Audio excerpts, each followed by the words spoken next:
All right, let's jump right in. Today we're talking about something that is literally all around us, but we barely think about it: packaging. More specifically, we're looking at a quiet but huge revolution that's happening right now to move us away from all that plastic. I mean, think about it. For most of our lives, plastic has been the go-to. It's the hero of convenience, right? It keeps our food fresh, our gadgets safe, and it helps our whole global economy zip along. But, well, that convenience came with a pretty hefty price tag, a legacy of waste that just keeps piling up. But here's the cool part. Underneath all the noise about the problem, a totally new story is taking shape. And this isn't just about getting better at recycling. Nope. We're talking about a complete do-over, a fundamental rethinking of what packaging even is.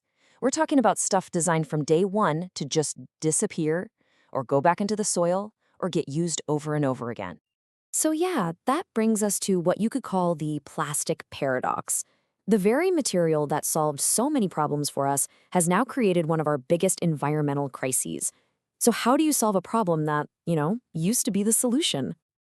And this is absolutely crucial to understand. There is no single magic bullet material that's going to replace all plastic. It's just not that simple. The real answer is this whole ecosystem of innovation.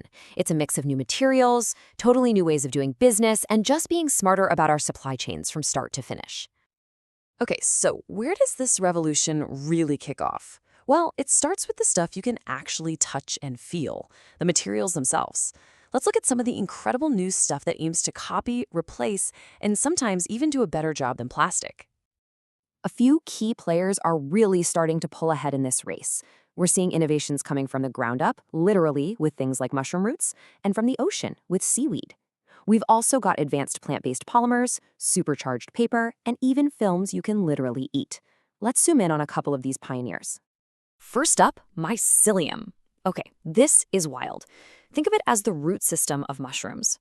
Companies are using it, along with farm waste like corn husks, to literally grow packaging. They can mold it into protective shapes that look and feel just like styrofoam, but with one massive difference. It composts in your backyard in just a few weeks. Then you've got the ocean. We're unlocking the incredible potential of seaweed and algae. They can be turned into these thin, flexible films, perfect for things like single-use sauce packets. Some versions even dissolve harmlessly in hot water. Imagine a sauce packet that just disappears in your hot soup. No trash left behind. How cool is that? And hey, let's not forget about a classic: paper. For ages, paper was a no-go for anything wet or greasy, which made it useless for a ton of food packaging. But now, advanced plant-based coatings are a total game-changer, creating barriers that let paper do the job of plastic film while still being super easy to recycle. But look, amazing new materials? That's only half the battle. If we really want to solve this, we have to innovate the entire system. And that means pairing these better materials with completely fresh business models that change how we get products in the first place. A perfect example is the refill and return model. The idea is actually super simple and totally circular. Step 1, you buy your stuff in a really nice, durable container. Once it's empty, that's step 3, you just return it. Then the company takes care of step 4. They clean it, sanitize it, and refill it for the next person. The package itself never, ever becomes waste. Another huge shift we're seeing is the move to subscription models that use concentrated products. So instead of shipping you this giant plastic bottle of cleaner that's, 95% water, a company just sends you a tiny little pod of the concentrate. You just add the water at home. This isn't just about cutting down on packaging waste, it's a massive win for logistics too. It cuts down on shipping weight and all the emissions that go with it. Okay, so all of this sounds incredible, right? But let's get real for a minute. Moving these brilliant ideas from, cool startups to the mainstream, that is a massive challenge, and it is full of some very real-world hurdles. And honestly, one of the biggest hurdles, it's us. It's the consumers. We say we want sustainable options, but when we're standing in the aisle, our wallets and our habits often do the talking. Price and convenience are still king. The lesson here is that for these alternatives to win, function has to come first. It has to work just as well, then we'll choose it for being sustainable. The other giant piece of the puzzle that's missing is infrastructure.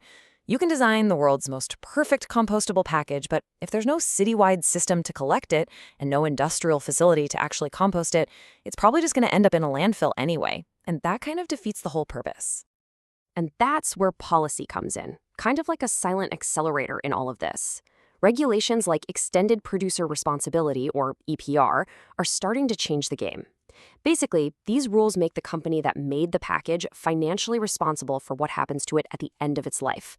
And that gives brands a huge financial reason to invest in better options and help build that missing infrastructure. So, when you put it all together, scaling up is this big, complex challenge. You can see it right here. You've got the need for massive capital investment, the challenge of getting consumers on board, fixing those critical infrastructure gaps we just talked about, and finally, navigating all the regulatory hurdles. All these things have to click into place. So, with all those hurdles, what does the path forward actually look like? I mean, what's realistic for the next, say, 5 or 10 years? Well, again, the big takeaway is that there isn't going to be one single winner.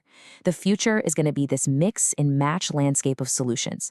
Edible films might be perfect for some foods, while your new phone will be protected by engineered paper or mycelium.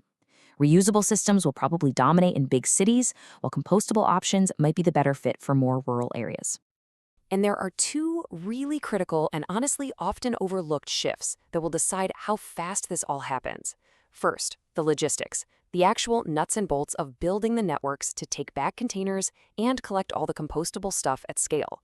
And second, we have got to get clear, consistent standards for labels so that compostable actually means the same thing everywhere and we can finally end all the confusion. So, why does any of this really matter? It's so easy to frame this as just an environmental thing, but the key insight here is that it's also a huge business strategy. For brands, this is really about resilience and future-proofing their supply chains. Think about it. By moving away from plastic, companies are no longer tied to the crazy ups and downs of oil prices, which, remember, is what most plastic is made from. And at the same time, they unlock this incredible marketing value with a whole new generation of customers who are actively looking for sustainable brands. It's just smart business, plain and simple.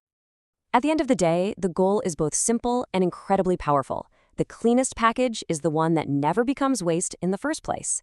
So as this quiet revolution gets louder, it leaves us with something to think about. How is this all going to change the way you shop?